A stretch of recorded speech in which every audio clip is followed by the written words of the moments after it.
Chapter 24. Shortly before Christmas, Dirk Strove came to ask me to spend the holiday with him. He had a characteristic sentimentality about the day and wanted to pass it among his friends with suitable ceremonies. Neither of us had seen Strickland for 2 or 3 weeks, because I had been busy with friends who were spending a little while in Paris, and Strove because, having quarreled with him more violently than usual, he had made up his mind to have nothing more to do with him. Strickland was impossible, and he swore never to speak to him again. But the season touched him with gentle feeling, and he hated the thought of Strickland spending Christmas Day by himself. He ascribed his own emotions to him, and could not bear that on an occasion given up to good fellowship the lonely painter should be abandoned to his own melancholy. Strove had set up a Christmas tree in his studio, and I suspected that we should both find absurd little presents hanging on its festive branches. But he was shy about seeing Strickland again. It was a little humiliating to forgive so easily insults so outrageous, and he wished me to be present at the reconciliation on which he was determined.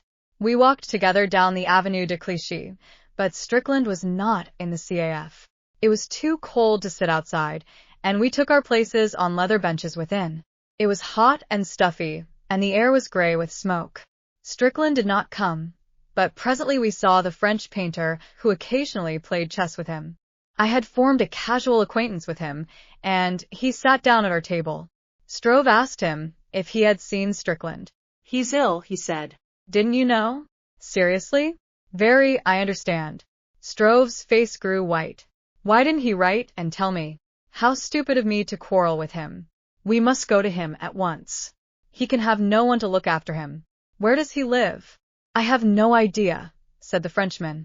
We discovered that none of us knew how to find him. Strove grew more and more distressed. He might die, and not a soul would know anything about it.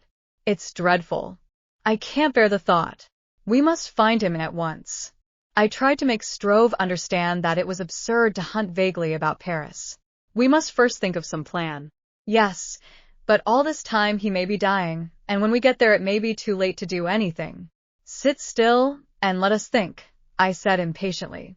The only address I knew was the Tel de Belges, but Strickland had long left that, and they would have no recollection of him. With that queer idea of his to keep his whereabouts secret, it was unlikely that, on leaving, he had said where he was going. Besides, it was more than 5 years ago. I felt pretty sure that he had not moved far. If he continued to frequent the same CAF as when he had stayed at the hotel, it was probably because it was the most convenient. Suddenly I remembered that he had got his commission to paint a portrait through the baker from whom he bought his bread, and it struck me that there one might find his address. I called for a directory and looked out the bakers. There were 5 in the immediate neighborhood, and the only thing was to go to all of them. Strove accompanied me unwillingly.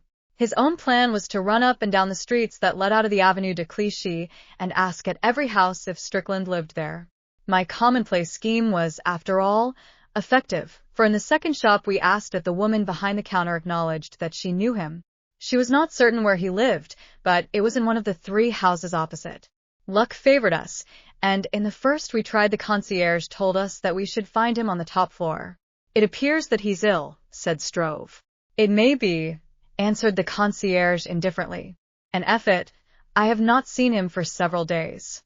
Strove ran up the stairs ahead of me, and when I reached the top floor, I found him talking to a workman in his shirt sleeves who had opened a door at which Strove had knocked. He pointed to another door. He believed that the person who lived there was a painter. He had not seen him for a week. Strove made as though he were about to knock, and then turned to me with a gesture of helplessness. I saw that he was panic-stricken. "Supposing he's dead?" "Not he," I said. I knocked. There was no answer.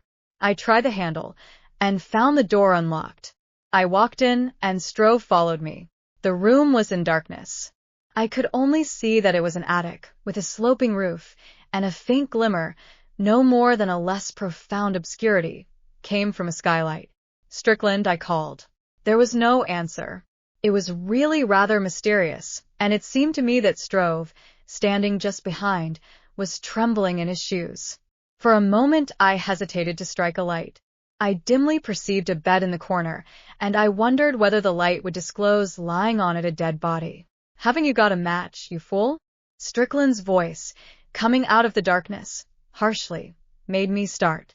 Strove cried out, "Oh my God, I thought you were dead." I struck a match and looked about for a candle. I had a rapid glimpse of a tiny apartment, half room, half studio, in which was nothing but a bed, canvases with their faces to the wall, an easel, a table, and a chair. There was no carpet on the floor. There was no fireplace. On the table, crowded with paints, palette knives, and litter of all kinds, was the end of a candle. I lit it.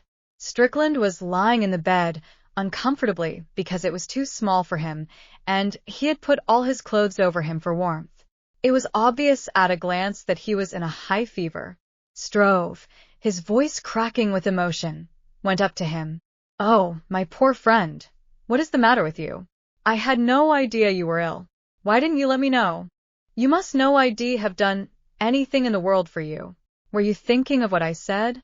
I didn't mean it. I was wrong. It was stupid of me to take offense." "Go to hell," said Strickland. "Now be reasonable. Let me make you comfortable. Haven't you anyone to look after you?" He looked round the squalid attic in dismay. He tried to arrange the bedclothes. Strickland, breathing laboriously, kept an angry silence. He gave me a resentful glance. I stood quite quietly, looking at him.